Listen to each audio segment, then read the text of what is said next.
munaasabadan oo xukuumaddu soo qabanqaabisay si la isu garab taago agoonta ciidanka deegaanka ayaa ganacsatada dowlad deegaanka Soomaalidu ku wareejiyeen lacagahan caawimaad ay ugu talagaleen agoonta ciidanka ee naftooda u huray ilaalinta amniga deegaanka Soomaalida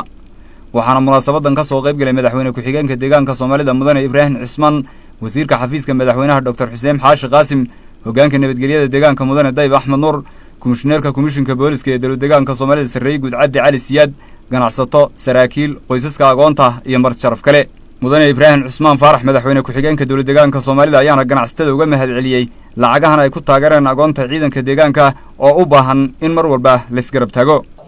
maanta waxaan aad ugu faraxsanahay in hawshii aan maalinkii iskula dardaaranay qaabkii la isku dayay la isku xilqaamay in loo galo in maanta aan natiijadeedii inta u badan aanu ka hayno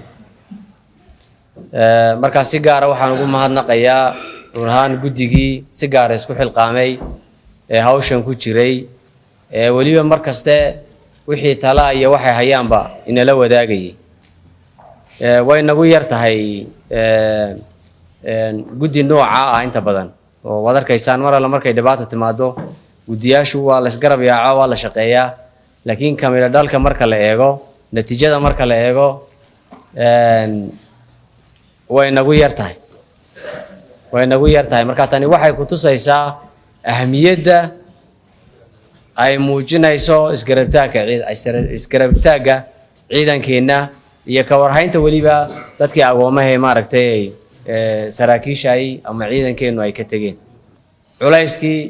iyo dhibtii ay maaragtay ku tala jireen inay wadanka iyo si gaarana deegaankeena gaarsiiyeen sidii ugu habboonayd ay naftoodii iyo dhiigoogiiba u hureen ay deegaankeena maanta nabad ka dhigeen wadankeenu maanta nabad noqdo kaalinta ay ka qaateen kulleen deegaan ahaan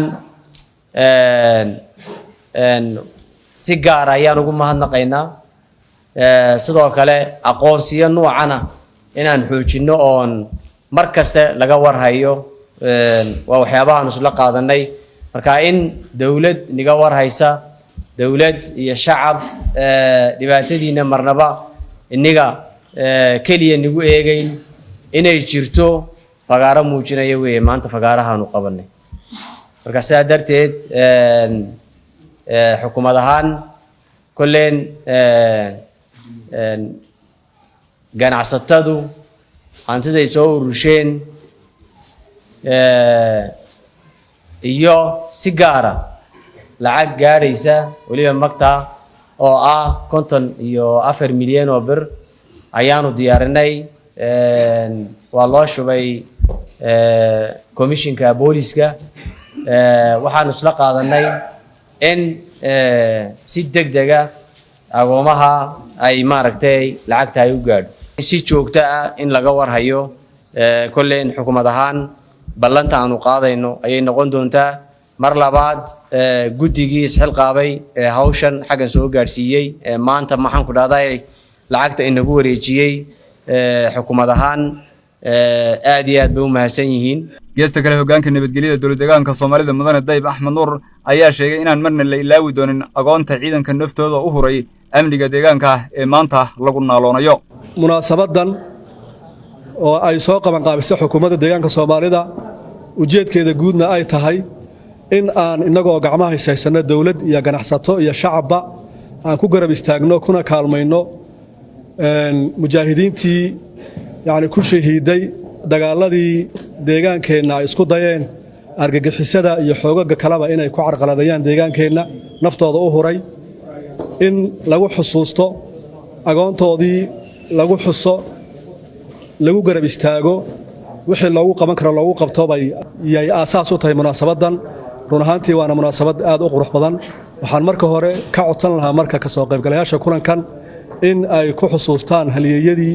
naftooda u huray nabadgelyadan maanta aan haysanno inay u yara istaagaan min hal faataxana ay u akhriyaan waxa sababta u ah ee keenay amni in la helo waxa ugu weyn dhalinteena ciidanka ah oo run ahaantii naftooda u hura si geesinimo alana uga hortaga cid walba oo isku dayda inay maartay deegaankeena khalkhal geliso sidaas darteedna xukuumaddu deegaanka Soomaalida had iyo goor waxa ku waajiba marka oo ay samaysaa ka warhayn joogto ah haddii ay tahay kuwii ku dhintay in ma aragtay xaasaskoodii iyo ciyaalkoodii la daryeelo oo ay helaan garab haddii ay tahay kuwii ku dhaawacmay jirkoodu dhibaatada ku soo gaadhay in mid walba la geeyo dhakhtar kii ugu dhow uu ka heli kara ma aragtay caafimaad sidaa darteedna dadaalka noocaas oo kale xukuumaddu ay wado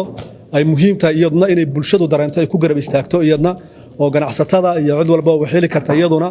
ay muujiso taageero inay u tahay ciidankeeda bay munaasabadan asaas u ah dhinaca kale gudoomiyaha rugta ganacsatada ee dowladda deegaanka Soomaalida ayaa sheegay inayna marna lacagtani ahayn tii ugu dambeysay balse ay mar walba isgarab taagayaan ciidanka deegaanka iyo agoontiisa ilaahay wuxuu noo suurto galiyay waxaan saa u badnayn waan isleenahay on magac iyo muuq bay idin noqon doontaa tusaalena way idin noqon doontaa dadana way u yeelan doontaa ciidanku wuxuu dareemi doonaa in shacbi ka dambeeyo ayuu ciidankuna dareemi doonaa asay ahaatee maantana waa maalin kale maalintan halka madaxweyne ku xigeenku aan ku wada shirayna maalin kale ahayd maantana waa munaasabad kale maalintaasna munaasabad kale ahayd alxamdulillah rabbil caalamiin baan leeyahay anugu ilaahay baa maanta nabad igu soo joojiyay in aan hor fadhiisto ama ka hor jeediyo hadalkii munaasibka ahaa saraakiisha iyo agoontii dadkeedii waxaan idin sheegaynaa aabbayaasha waliba aniga wiilkaygu jaamacad buu dhigtaa wiilkaaguna ciidanku u horaa naftayda wiilkayga waxa jaamacadda ku ilaaliya waa caruurtiina weey waxaan idin sheegaynaa inaan hadh iyo habeen aniga wiilkaygu idin taaganahay iyo shacbiga deegaanka iyo ka magaalada Jijigaba aan idin taaganahay sidaan idin garab gari lahayn lacagtan iyo xoolahan la soo ururiyay macna weyn masbalay laakiin macnawiyan ayaanu ka dhaadhicinay in ciidanku naftayadii yahay oo ciidanka la'aantii annaan seexaneen annaan toosneen annaan wax baraneen annaan wax hogaamineen marka waxaad ogaatiin agoomaha inaysan ahayn tan markii ugu horeysay waan jeclayn in waqti hore aad naga guddoontiin oo mar labaad iyo mar saddexaad jeebkayga dib ugu laabano laakiin ma ila dhicin haddana way dhici doontaa insha Allah waxaan rajaynaynaa mararka dambe annagoo sidan ka wanaagsan oo ka qurux badan inaanu wax badan idin qaban doono har iyo habeenna waa idin garab taagannahay